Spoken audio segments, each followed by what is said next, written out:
सोलापूर शहरातील सदर बाजार पोलीस ठाणे हद्दीतील सराईत गुन्हेगार अशफाक मौला शेख वय 30 वर्षे राहणार थोरली इराणा वस्ती सोलापूर हा मागील काही वर्षापासून सातत्याने घातक शस्त्राचा वापर करून घरफोडी, मोटारसायकल चोरी, घातक शस्त्राने जबरी चोरी करणे, गैरकायद्याची मंडळी जमविणे, खंडणी मागणे, सरकारी नोकरांवर हल्ला करणे, विनयभंग करणे, दगडफेक करणे, शस्त्रानिशी फिरून धमकी देणे यासारखे गंभीर स्वरूपाचे गुन्हे साथीदारांच्या मदतीने अवैध आर्थिक फायदा मिळवण्यासाठी करीत आला आहे.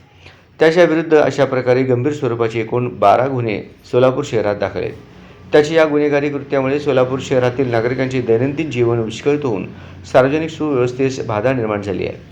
अशफाक मौला शेख याच्या गुन्हेगारी कृत्यामुळे त्याची सोलापूर शहरातील व सामान्य नागरिकांमध्ये दहशत असून त्याच्या विरुद्ध सामान्य नागरिक उघडपणे पोलिसांना माहिती देत. अशफाक मौला शेख यास त्याच्या गुन्हेगारी कारवाईपासून परावृत्त करण्यासाठी 2018 मध्ये क्रमांक 110 इ.ग.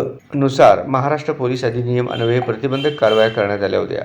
त्यानंतरही अशफाक मौला शेख याच्या वर्तनात कोणताच बदल झाला नाही आणि त्याने सार्वजनिक सुव्यवस्थेस बाधा होईल अशा प्रकारे कृत्य चालूच ठेवली.